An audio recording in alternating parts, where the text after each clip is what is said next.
समय की बात है जब ऋषि मुनियों ने यह जानने का निर्णय किया कि त्रिदेवों यानी ब्रह्मा विष्णु महेश में सबसे श्रेष्ठ कौन है। इस बात का पता लगाने की जिम्मेदारी भृगु ऋषि को सौंप दी गई।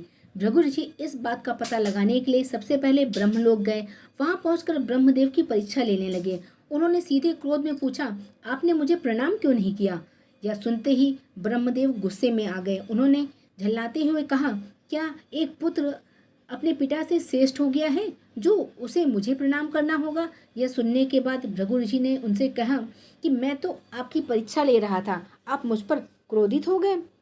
इतना कहकर भृगु ऋषि वहां से सीधा कैलाश चले गए। वहां जाकर वो नंदी से कहते हैं कि मुझे शिवजी से मिलना है। नंदी ने ऋषि को जवाब देते हुए कहा, मैं भगवान शिव का ध्यान भंग नहीं कर सकता, ऐसा करने पर भोलेनाथ क्रोधित होंगे। नंदी का जवाब सुनकर भृगु ऋषि खुद ही शिवजी के ध्यान को भंग कर देते हैं। शिवजी का ध्यान भंग होने पर वो भी गुस्सा करते हैं और भृगु ऋषि को भस्म करने की बात कहते हैं। तभी माता पार्वती उन्हें रोकती हैं और ऋषि मुनि से क्षमा प्रार्थना करती हैं। शिव जी के गुस्से को देखने के बाद भृगु ऋषि कैलाश से सीधा वैकुंठ चले जाते हैं। वहाँ वो देखते हैं कि भगवान विष्णु आराम कर रहे हैं और माता लक्ष्मी उनके पैर दबा रही होती हैं। उसी वक्त भृगु ऋषि सीधे भगवान विष्णु की छाती पर पैर से प्रहार कर देते हैं। इस प्रहार से भगवान विष्णु की नींद खुल जाती है और वो भृगु ऋषि से प्यार से पूछते हैं, हे ऋषिवर, मेरे कठोर शरीर से कहीं आपके कोमल पैर को चोट तो नहीं लगी? अगर लगी हो तो मुझे क्षमा कर दें। यह सुनते ही ऋषि प्रसन्न हो जाते हैं और समझ जाते हैं कि भगवान विष्णु ही त्रिदेवों में सर्वश्रेष्ठ हैं। माँ लक्ष्मी यह सब देखती हैं और वो गुस्से में कहती हैं, नाथ, आपको पैर मारा और वो इस तरह प्रेम भाव दिखा रहे हैं। क्रोध में वो भगवान विष्णु को छोड़कर वैकुंठ सीधे धरती आ जाती हैं और महाराष्ट्र के कोल्हापुर में रहने लगती हैं। माता लक्ष्मी के वैकुंठ छोड़कर चले जाने पर भगवान विष्णु को लगता है कि उनका सम्मान और संपत्ति नष्ट हो गई है। इसी वजह से उनका मन काफ़ी अशांत रहने लगा और फिर वो माता लक्ष्मी की तलाश में धरती चले आते हैं। धरती जाकर भगवान विष्णु श्रीनिवास नामक व्यक्ति बनकर माता लक्ष्मी को ढूंढने लगते हैं।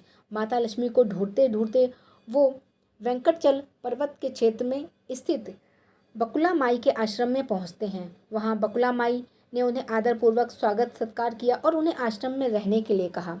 उस आश्रम में भगवान आराम से श्रीनिवास बनकर रहने लगे। कुछ दिन बाद वहां एक हाथी आ जाता है जो सबको परेशान करता है। यह देख श्रीनिवास धनुष बाण लेकर हाथी की ओर दौड़ते हैं। उन्हें आता देख हाथी डरकर घने जंगल में भाग जाता है। श्रीनिवास उस हाथी का पीछा करते हुए थक कर एक सरोवर के पास पेड़ की छाया में आराम करने लगते हैं और कुछ ही देर बाद उन्हें नींद आ जाती है। नींद में वो कुछ युवतियों के शोर सुनते हैं जिससे उनकी नींद टूटती है। आंखें खुलते ही वो खुद को एक 5-6 युवतियों से घिरा पाते हैं। युवतियां श्रीनिवास को डांटते हुए बोलती हैं, यह राजकुमारी पद्मावती का उपवन है और इस क्षेत्र में पुरुषों का आना एकदम मना है। यहाँ तुम कैसे आए और किस लिए आए हो? श्रीनिवास जवाब दे रहे हैं, तभी उनकी नज़र वृक्ष के पीछे झांकती राजकुमारी पद्मावती पर पड़ी। वो उसे देखते ही रह गए। कुछ देर में वो युवतियों को बताते हैं कि एक हाथी का पीछा करते हुए वो यहाँ पहुँचे हैं। मुझे बिल्कुल भी पता नहीं था कि यहाँ पुरुषों का आना मना है, मुझे क्षमा करें। इतना कहकर बकुला माई के आश्रम लौट आते हैं। आश्रम लौटने के बाद श्रीनिवास का किसी भी काम में मन नहीं लगता है। तब एक दिन बकुला माई उनसे उनकी उदासी की वजह पूछती हैं। उदास होकर श्रीनिवास पद्मावती के बारे में उन्हें बताते हैं और कहते हैं कि मैं उनके बिना नहीं रह पाऊंगा। बकुला माई उन्हें कहती हैं कि ऐसा सपना न देखिए जो पूरा ना हो सके। वह एक प्रतापी राजा चोल नरेश की आकाश राज की बेटी हैं और आप एक आश्रम में रहने वाले कुल व गोत्रहीन युवक। कुछ देर सोचने के बाद श्रीनिवास कहते हैं, माँ, एक तरीका है, बस आपको मेरा साथ देना होगा। श्रीनिवास का प्यार देखकर हाँ कह देती हैं। दूसरे दिन श्रीनिवास ज्योतिष विद्या में निपुण औरत का वेश धारण करके राजा आकाश नगर के नारायणपुर पहुंचते हैं। उनकी विद्या की वजह से हर तरफ उनकी चर्चा होने लगती है। एक दिन राजा उन्हें अपनी बेटी पद्मावती का हाथ देखने के लिए श्रीनिवास को अपने महल बुलवाते हैं। वहां पहुंचकर उन्होंने राजकुमारी के हाथों की रेखा देखी और कहा, कुछ दिन पहले एक युवक से वन में तुम्हारी मुलाकात हुई होगी। पद्मावती ने जवाब में कहा, हाँ। महिला बने श्रीनिवास ने कहा, उसी युवक से तुम्हारा विवाह होगा। तभी पद्मावती की माँ धरना देवी उनसे पूछती हैं, यह कैसे होगा? यह उसके भाग्य में लिखा है और यह ग्रह नक्षत्र कह रहे हैं। एक औरत उसके लिए अपने बेटे का रिश्ता मांगने गई और अपने युवा पुत्र के लिए पद्मावती। 2 दिन बीतने के बाद बगला माई एक तपस्वी राजा आकाश महल बगला माई को पहचान जाते हैं और उनसे पूछते हैं कि वह युवक कौन है। बगला माई उन्हें श्रीनिवास के बारे में बताती हैं। कहती हैं वह चंद्रवंश में जन्मा हुआ लड़का है जो आश्रम में रहता है और मुझे माँ मानता है। राजा उनकी बातें सुनने के बाद बगला माई से सोचने के लिए कुछ दिन मांगते हैं। फिर राजा ने अपने राजपुरोहित को बुलाकर इस बारे में चर्चा की। सब कुछ जानने के बाद राजपुरोहित श्रीनिवास के बारे में पता लगाने में जुट जाते हैं। श्रीनिवास के बारे में अच्छा सा पता करने के बाद वह राजा को कहते हैं, महाराज, उसमें भगवान विष्णु के समान गुण हैं और आपकी पुत्री लक्ष्मी जैसी है। ऐसा यह है कि वर आपकी पुत्री के सुयोग्य है। यह सुनकर राजा तुरंत बगला माई के आश्रम में अपनी स्वीकृति के साथ विवाह लग्न की पत्रिका भिजवा। श्रीनिवास बगला माई को राजा की मंजूरी से जितनी खुशी होती है उतनी ही चिंता होने लगती है। दोनों के मन में होता है कि उनके पास शादी कराने के लिए पर्याप्त धन नहीं है और न ही विवाह के बाद लड़की रहने के लिए घर। बगला माई श्रीनिवास को लेकर वराह स्वामी के पास जाकर उन्हें श्रीनिवास शादी में खर्च किए जाने वाले धन की समस्या के बारे में बताती हैं।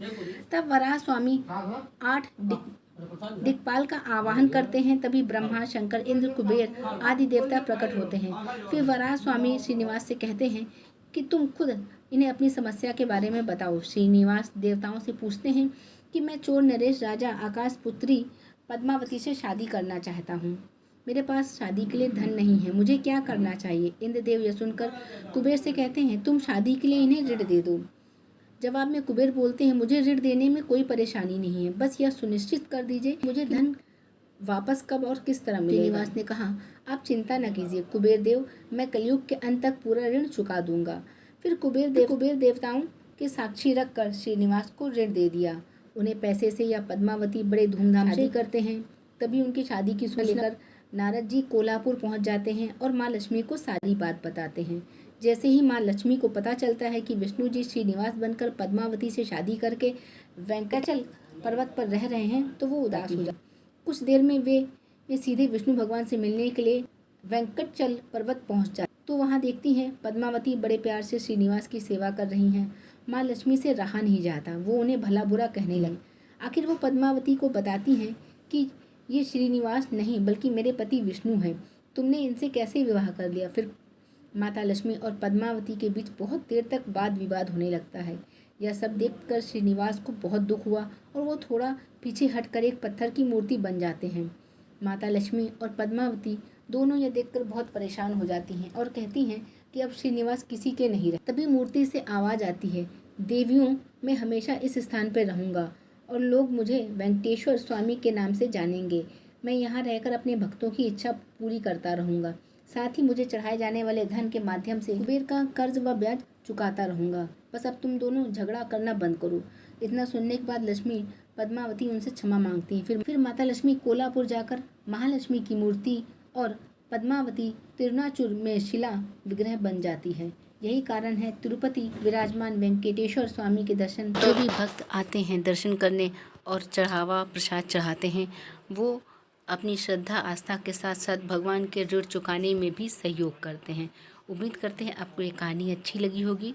तो बोलिए वेंकटेश्वर भगवान की जय। जय लक्ष्मी माता, जय पद्मावती माता।